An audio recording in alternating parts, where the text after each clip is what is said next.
Welcome to 99 TV. నేను బ్రహ్మనాయుడు. తారుమారు అవుతున్న జూబ్లీహిల్స్ సర్వేలు. జూబ్లీహిల్స్ నియోజకవర్గంలో మరి ఎమ్మెల్యే మాగంటి గోపీనాథ్ గారి అకాల మరణంతో ఆయన ప్రాతినిధ్యం వహిస్తున్నటువంటి జూబ్లీహిల్స్ నియోజకవర్గానికి ఉప ఎన్నికలు వచ్చాయి. ఆ ఉప ఎన్నికలకు సంబంధించి మరి నవంబర్ 9వ తారీఖున పోలింగ్ కూడా జరిగింది. కాంగ్రెస్ అభ్యర్థిగా నవీన్ యాదవ్ గారు, అదేవిధంగా బీఆర్ఎస్ అభ్యర్థిగా మాగంటి సునీత గారు, అదేవిధంగా బీజేపీ నుంచి లంకాల దీపక్ రెడ్డి గారు ముగ్గురు కూడా పోటీ చేశారు. అయితే బీజేపీ అభ్యర్థిగా ఉన్నటువంటి లంకాల దీపక్ రెడ్డి గారు అయితే డిపాజిట్ని నిలుపుకోవడం కోసం అయితే విశ్వ ప్రయత్నం చేస్తున్న పరిస్థితి ఉంది. ఆయనేమో పెద్ద పోటీ అయితే ఇవ్వలేకపోయారు. బీజేపీ పోటీ ఇవ్వలేకపోయింది జూబ్లీహిల్స్, ఇది క్లియర్. ఇకపోతే కాంగ్రెస్ పార్టీ, బీఆర్ఎస్ వీళ్ళిద్దరి మధ్య హోరాహోరీ పోటీ నడిచింది, నెక్ టు నెక్. ఎందుకంటే మాగంటి గోపీనాథ్ గారి సతీమణి సునీత గారు, మరి గోపీనాథ్ గారు 3 సార్లు ఎమ్మెల్యేగా గెలిచారు. అదేవిధంగా కాస్త ఇన్ఫ్లుయెన్స్ ఉంది వారికి ఈ నియోజకవర్గంలో, వారి సామాజిక వర్గం ఇన్ఫ్లుయెన్స్, సెటిలర్స్ ఓట్లు, సో అవన్నీ ప్లస్. అదేవిధంగా గ్రేటర్ హైదరాబాద్లో కేసీఆర్ గారు డెవలప్ చేసిన అభిప్రాయం పబ్లిక్లో ఉంది. సో వారి బలం. మరి నవీన్ యాదవ్ గారి బలం వచ్చేసరికి ప్రధానంగా కనుక చూస్తే ఆయన సామాజిక వర్గం, అదేవిధంగా ఎంఐఎం కాంగ్రెస్ పార్టీకి మద్దతు ఇవ్వటం. మరి దాదాపు 1,00,000 ఓట్లు ఈ జూబ్లీహిల్స్ నియోజకవర్గంలో 4 లక్షల ఓట్లు, 1,00,000 ఓట్లు మైనార్టీ ఓట్లు ఉంటాం. గతంలోనే ఆయన 2014లో ఎంఐఎం నుంచి ఎమ్మెల్యేగా పోటీ చేసి 45,000 ఓట్లు సాధించడం. అదేవిధంగా ఆ తర్వాత టికెట్ ఇవ్వేసరికి 2018లో జూబ్లీహిల్స్ పోటీ చేసి దాదాపు 20,000 ఓట్లు సాధించడం. 2023 ఎన్నికలు వచ్చేసరికి అజారుద్దీన్ గారికి మద్దతు ఇచ్చి కాంగ్రెస్ పార్టీకి వెన్నుదన్నుగా నిలబడటం. ప్రస్తుతం కాంగ్రెస్ పార్టీ అభ్యర్థిగా, అంటే అధికార పార్టీ, స్థానికుడు, అంగబలం అర్ధబలం ఉన్నటువంటి పరిస్థితి, మజ్లిస్ మద్దతు సంపూర్ణంగా ఉన్నటువంటి నాయకుడు. కాబట్టే వీళ్ళిద్దరి మధ్య హోరాహోరీ పోటీ నడిచింది. అయితే ఇప్పుడు ట్విస్ట్ ఏంటంటే ఎవరు గెలుస్తారు. సో ఈ రోజుకి కూడా బెట్టింగులు కోట్లాది రూపాయల్లో బెట్టింగులు జరుగుతున్నాయి 2 తెలుగు రాష్ట్రాల్లో జూబ్లీహిల్స్ నియోజకవర్గం మీద. బీఆర్ఎస్ గెలుస్తాను ఒకరు, కాంగ్రెస్ గెలుస్తాను ఒకరు. సో కాంగ్రెస్ పార్టీకి 8,000 నుంచి 10,000 మెజార్టీ వస్తాను ఒకరు, లేదు బీఆర్ఎస్ పార్టీకి 5,000 నుంచి 10,000 మెజార్టీ వస్తాను ఒకరు. సో రకరకాలుగా బెట్టింగులు నిర్వహిస్తున్నటువంటి పరిస్థితులు అయితే ఉన్నాయి. పోతే సర్వేలు. సో కేకే సర్వే చూసాం మనం.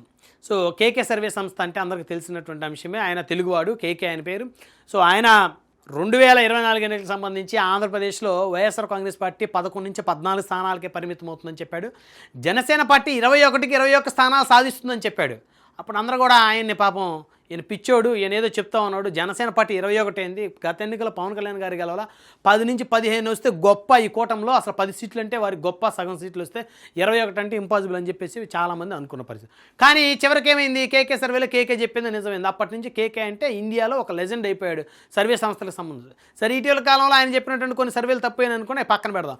ముఖ్యంగా తెలుగు రాష్ట్రాల్లో ఆయనకు ఒక మంచి క్రెడిబిలిటీ ఉంది కేకేకి. ఎందుకంటే చాలామంది ఎమ్మెల్యేలు ఇప్పటి నుంచే తమ నియోజకవర్గంలో తాము గెలవాలంటే ఈ విధమైనటువంటి స్ట్రాటజీ మేము ప్లే చేస్తున్నాము, ఈ విధమైనటువంటి ఒక ప్లానింగ్తో ఇప్పటి నుంచి వెళ్తున్నాం, ప్రజల్లోకి వెళ్తున్నాము. సో అని చెప్పేసి కేకే గారితో మాట్లాడుకొని ఆయనతోటి ఒక ఒప్పందం కుదుర్చుకొని, లైక్ ఒక కార్పొరేట్ వ్యవహారం లాగా ఒప్పందం కుదుర్చుకొని కొంత ప్యాకేజీ మాట్లాడుకొని ఆయన డైరెక్షన్లో పనిచేయడానికి సిద్ధంగా చాలామంది ఎమ్మెల్యేలు సిద్ధమవుతున్నటువంటి ఈ పరిస్థితుల్లో కేకే సర్వే సంస్థ కేకే చెప్పినటువంటి జూబ్లీహిల్స్ నియోజకవర్గంలో బీఆర్ఎస్ గెలుస్తుంది, 15% వ్యత్యాసం ఉందని చెప్పేసి పోలింగ్కు వారం రోజుల ముందే చెప్పినటువంటి పరిస్థితుల్లో ఫెయిల్ అయితే కేకేకి ఇక క్రెడిబిలిటీ ఉండదు. కేకే భవిష్యత్ అనేది అంధకారంలో పడుతుంది. కేకే చెప్పిన సర్వే ఎవరు నమ్మే పరిస్థితి ఉండదు.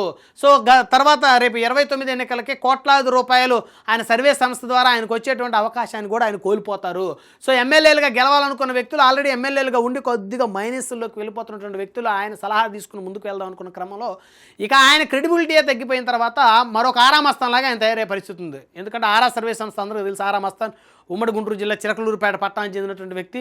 ఒకప్పుడు అసలు ఆయన సర్వే చెప్పాడంటే, అసలు ఆరామస్తాన్ చెప్పాడంటే వాళ్ళే గెలుస్తారు. అంతకుముందు ఎవరు, లగడపాటి రాజగోపాల్ గారు. లగడపాటి రాజగోపాల్ చెప్పాడంటే గెలుస్తారు. 2019లో బిస్కెట్ అయ్యాడు లగడపాటి రాజగోపాల్. అప్పటి నుంచి ఆయన ఏమీ ఎగ్జిట్ పోల్స్ చెప్పట్లేదు.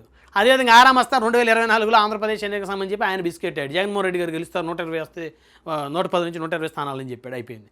ఇప్పుడు కేకే పరిస్థితి వచ్చింది. సో కేకే గారు చెప్పినటువంటి సర్వే ఏదైతే ఉందో, ఎగ్జిట్ పోల్స్ ఏదైతే ఉందో, ఆయన అసలు ఎగ్జిట్ ముందే చెప్పాడు. ఆయన 12 నుంచి 15% దగ్గర వ్యత్యాసం ఉంది. ఎంత ట్రై చేసినా కాంగ్రెస్ పార్టీ ఎంత కవరప్ చేయాలనుకున్నా బీఆర్ఎస్ పార్టీని బీట్ చేసే పరిస్థితి లేదని కేకే గారు చెప్పారు.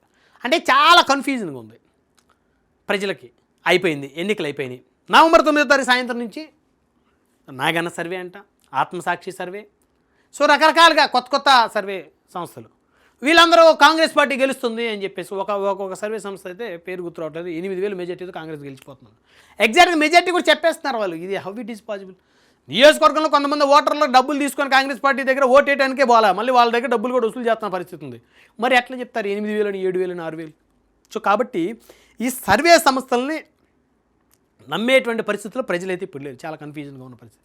అయితే ఇక్కడ ఆత్మసాక్షి కానీ నాగన్న సర్వే కానీ ఈ సర్వే సంస్థలన్నీ 2024 ముందు జగన్మోహన్ రెడ్డి గారు ముఖ్యమంత్రి అవుతారు, 120 స్థానాలు జగన్మోహన్ రెడ్డి గారికి వస్తాయని చెప్పేసి ఈ సంస్థలన్నీ చెప్పాయి. ఇప్పుడు ఏ సర్వే సంస్థ అయితే కాంగ్రెస్ పార్టీ గెలుస్తుందని చెప్తున్నటువంటి సర్వే సంస్థలు ఏవైతే ఉన్నాయో, ఆత్మసాక్షి నాగన్న లాంటి సర్వే సంస్థలు, వీళ్ళే జగన్మోహన్ రెడ్డి గారు సీఎం అవుతారు 2024 ముందు చెప్పారు వాళ్ళు. 2024 రిజల్ట్స్కి ముందు చెప్పారు వాళ్ళు. సో కాబట్టి వాళ్ళని నమ్మాలా లేదా? ఈ కేకే ఎవరైతే ఉన్నారో, కేకే సర్వే సంస్థ అధినేత, ఆయన 2024 ఎన్నికల్లో ఆంధ్రప్రదేశ్లో జనసేన 21కి 21 సాధిస్తుంది, అదేవిధంగా వైఎస్ఆర్సీపీ 11 నుంచి 14 స్థానాలు పరిమితం అవుతుందని ఆయన చెప్పినటువంటి జోస్యం నిజమైంది. ఆయన ఎగ్జాక్ట్ పోల్స్ అయ్యాయి. మరి ఆయన్ని నమ్మాలా? సో కాబట్టి చాలా కన్ఫ్యూజన్గా ఉంది, తారుమారు అవుతున్నటువంటి జూబ్లీ సర్వేలు. సో ఎవరికి నచ్చిందో వాళ్ళు చెప్తున్నారు. మళ్ళీ నిన్నటి నుంచి పరిస్థితి అంతా తారుమారు అయిపోయింది. కాంగ్రెస్ పార్టీ దగ్గర డబ్బులు తీసుకున్న ఓటర్లు చాలామంది ఓటేయడానికి రాలేదు. సో ఓటింగ్ కూడా పెద్దగా పెరగలేదు. ఓటింగ్ పర్సంటేజ్ కనుక పెరిగినట్లయితే ప్రభుత్వానికి సంబంధించి కొద్దిగా సానుకూలత ఉండేది అనేటువంటి ఒక అభిప్రాయం ఉంది. పర్సంటేజ్ ఏం పెరగలా, బాగా పెరిగితే ఒక 1% పెరిగేసరికి చాలా కష్టమైపోయింది ఓటింగ్ పర్సంటేజ్. 2023లో జరిగినటువంటి ఎన్నికలో ఇప్పుడు జరుగుతున్నటువంటి ఉప ఎన్నికల సంబంధించి జూబ్లీహిల్స్లో 1% అటు ఇటు వ్యత్యాసం ఉన్న పరిస్థితి ఉంది. కాబట్టి చాలా కన్ఫ్యూజన్గా ఉన్నటువంటి పరిస్థితి ఉంది. సో కాబట్టి మరి ఈ సర్వే సంబంధించి తారుమారు అవుతూ ఉన్నాయి జూబ్లీ సర్వేలన్నీ కూడా. సో ఏదైతేనేమి 14వ తారీఖు అంటే రేపు సాయంత్రానికి 14వ తారీఖు సాయంత్రానికి ఈ యొక్క కౌంటింగ్ ప్రక్రియ ముగుస్తుంది. కాబట్టి అప్పుడు మాత్రమే చెప్పగలుగుతాము మనం ఎవరు గెలుస్తారు, ఎవరికి ఎంత మెజార్టీ వచ్చిందని. సో ఎవరు ఎంత మెజార్టీ వచ్చినప్పటికీ కూడా చాలా తక్కువ మార్జిన్లోనే మెజార్టీ కూడా ఉండే అవకాశం ఉంది. మహా అయితే 5,000 నుంచి ఒక 7,000 ఆ మధ్యనే ఎవరికి వచ్చినా మెజార్టీ వచ్చేటువంటి పరిస్థితి ఉంది. కాబట్టి దయచేసి ఎవరు బెట్టింగుల జోలు కూడా పోవద్దు. బెట్టింగుల జోలు పోయి మీ జీవితాలను నాశనం చేసుకోవద్దు. ఇక్కడ సర్వే సంస్థలు చెప్పే మాటలు వినొద్దు. ఎవరికి నచ్చిందో వాళ్ళు చెప్తున్నటువంటి పరిస్థితి ఉంది జూబ్లీహిల్స్కి సంబంధించి.